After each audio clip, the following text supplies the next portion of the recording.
Hey everybody, it's Eddie from Tokyo. This is your cryptocurrency update from Japan. I have a story that is a little bit ludicrous. It's on a good point, the first seriously promoted utility of Bitcoin. That's good, but what is ludicrous about it is exactly what XRP has been doing for years. It's amazing that this is being promoted when the company Ripple and XRP is being so punished by the SEC. It just doesn't make any sense at all. We're going to take a look at Quant because there's a very interesting tweet that came out from the CEO, Gilbert Verdian, and a payment company that is making some big waves on the XinFin network. That is, of course, the platform that has the native digital token XDC.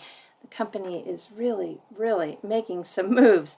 But first, look at this. We have some serious upward price action. So much so that if you have been in the market for a while, I think you're starting to think about taking some profit, or at least you should be starting to think that. I don't give financial advice because you always have to be so careful, but I do want to say don't get greedy. I'm just saying, because nobody knows how long these runs run. Nobody knows. And just keep in mind that if you are new to the market, it takes a lot of patience to get to this kind of a market, which, yeah, I hope that we have this nice long run through the fall, but you just don't know. So keep that greed in check. We are over 2 trillion as far as a total market cap. That is wonderful. 16% of the volume in the last 24 hours has been with DeFi. And in the top 100, OMG is killing it, up 31%. I think there's a rush to buy OMG because they have a snapshot coming for all OMG holders. It's going to be a Boba Network airdrop. That snapshot is on the 12th.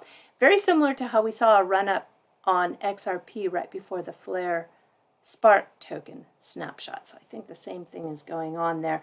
Only 8 projects are in the red, and they are just barely in the red in that top 100. Significant gains have been seen in the last 24 hours with Tezos, HBAR, Arweave, Qtum, Icon, Luna again. And Quant holders, yes, you need to pay attention to a tweet that came out from the CEO, Gilbert Verdian, yesterday. He is a very low-key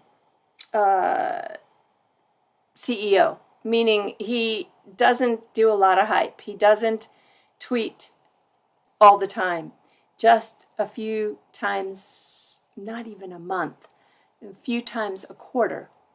And so when he does tweet, people pay attention. And what we see here is that he tweeted a Visa tweet on how might central banks, businesses, and consumers seamlessly exchange value across blockchain networks, no matter the currency. So check out Visa's latest thinking on the challenge of cross-chain interoperability. That is exactly what Quant does, and you don't need to go back too far to remember that there was this tweet from Quant in March earlier this year, where Quant and MIT partnered to host this ODAP Industry Day.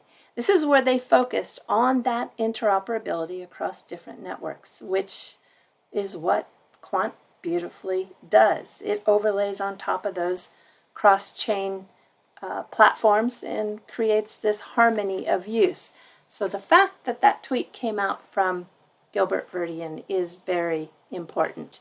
Now, I am finally paying attention to WadzPay, WadzPay. And this is a payment platform that is using XinFin. Thanks to @RippleRiddler1 on Twitter, he made me slow down a little bit and take a closer look. People have been, even Victoria was sending me, and I have seen since early spring that they are adding people to their team, and they have been on many fintech events and panels, but I think they are really going into action now. The payment company is using Wtk token in their solution, and you can see today they're trading on Bitmart. They're at just under 13 cents sitting at 12 cents. Yeah, the 24-hour change is up 16%. It's looking pretty strong. And the reason why, I think, is most likely due to this AMA that took place 2 days ago. And I'm going to bullet point the highlights, but I first want to give a shout out to Shelby Gosling on Twitter, because he asked all the right questions in this AMA. And we'll take a look at that. There is so much going on. Yeah, millions of tokens from the wallet were found to be sending to Bitmart, and Stas Madorsky, the VP of Marketing, said it coincides with a partner launch, a gaming partner, with whom we'll have 55,000 wallets. And the required settlement currency is USD Tether and Wtk. And they're also testing the capability of remittance corridors between the UAE and the Philippines, the UAE and Thailand, Saudi Arabia, and Indonesia. And these programs are expected to go live in November, December of this year. And the expected volumes of these programs will be upwards of USD 100 million in processed transactions in 2021 itself. And there is the fee payable in Wtk. So such spikes can be expected to enable testing as well as liquidity once live. And these spikes in activity may also be seen on partner paired tokens of Wtk.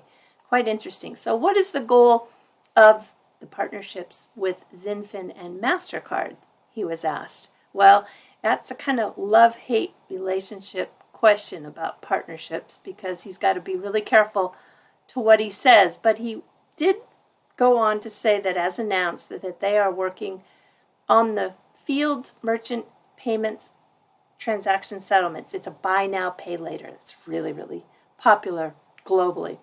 And it's part of their remittance product that will have more to announce about that partnership with XinFin very soon. So that is interesting. And for MasterCard, we have to wait a little bit longer for the details. This is protected by an NDA.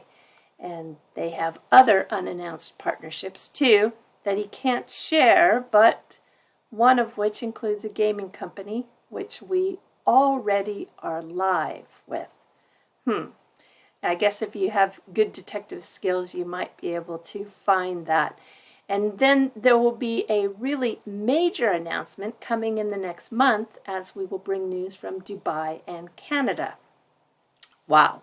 So when asked if they were going to migrate away from the Ethereum network, well, they are in the same position as a lot of ERC token 20 projects. They're kind of waiting and seeing what the state of that protocol will be at the end of this year. So they're waiting. And staking is not one of the priorities, just so you know. So I think they're focused on other things right now. The WadzPay CEO, he is really a veteran, Anish Jain. He is the ex-VP of MasterCard Market, and he's zeroing in on this intermittent level between banks. And he is from Singapore, and they are also focusing on the Middle Eastern region. And this article talks about how the company, founded in Singapore in 2018, is currently serving the Asian Pacific region, and they have a new regional headquarters in Dubai. So yeah, I think I'm going to see something big come out of Dubai, which is supervising activities that are happening in Africa. And as you know, there is so much going on with payments in Africa. They are active in sandboxes right now, and they have pilots going on in various countries. So as you can see, they got a lot going on. WadzPay is affiliated with a digital banking aggregator active in the Philippines, the Middle East, and Africa. So currently they're building out their liquidity. Everybody knows from the Ripple network that liquidity is so important. But they look like they're ready to get a piece of that payments pie. All right, going to this, well, it's a little bit crazy. Julia Chatterley interviewed Jack Mallers today, and where he's on this campaign promotion of explaining how Bitcoin is going to be used as a bridge currency, just as he explained on Pomp's channel. I just wish Julia had asked him if the centralized, pre-funded payment channels go against the ethos of the Bitcoin maximalists. That's just what's so remarkable, is the promotion, support that this solution is getting, yet it is so centralized. And he keeps referring to how this innovation is free, but Julia doesn't ask him about the cost of routing or the cost to open and close payment channels for the operators. It's not a free solution. Ripplenet's, been using XRP as a bridge currency for years, and they will even loan from a Ripple wallet with a 60 days credit for that cash flow to their Ripplenet partners in a trustless, decentralized ledger environment. That's just crazy. Now I just want to play this one portion where he talks about cost, because there is going to be a cost, and he talks about how they can charge, a small fee, but it's not for free. They might make it free in the beginning for the users to build out their network, but somebody is paying a fee, and he says that they can go down to a 0.05%, but still, he's promoting it on the surface as everything is free. That is just not true. Here, have a listen. And that is why it's 2.5%. So for Strike, monetizing this is easy. Monetization is built into the system. Instead of a large retailer paying 2.9%, Strike we can charge them 0.05% if we want. And all of those 0.05%, it's all cash profit. And no other processing or monetary network can bring prices down that low because of the fixed cost. They'd go out of business. They'd go I'm not bankrupt. Sure about that. I'm not so sure about that. And he's using Japan as his example for this free transfer. But I've been waiting and still waiting today. It's not supported in Tokyo. So I don't know where that payment channel is located in Japan, but I don't think they have the liquidity, because they need to have a person who is managing that payment channel. And I would think that of all the places in Japan, you would likely have it open in Tokyo, don't you think?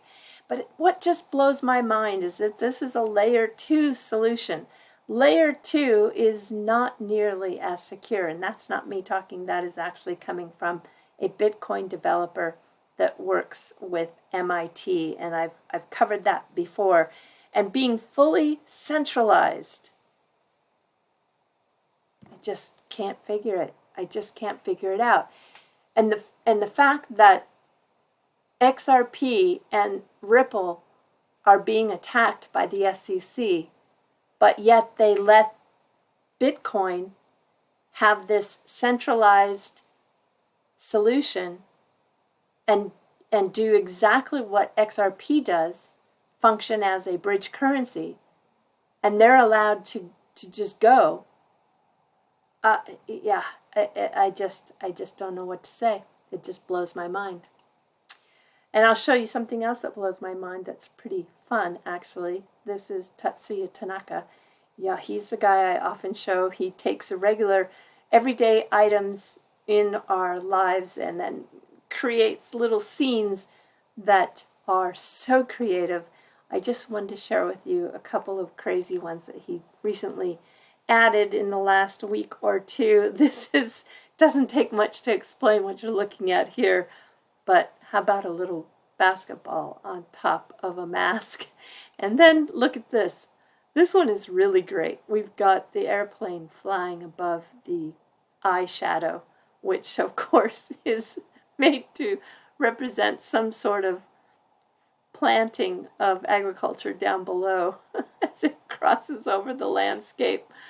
Oh, this one is funny. And then the last one I thought was very creative as well.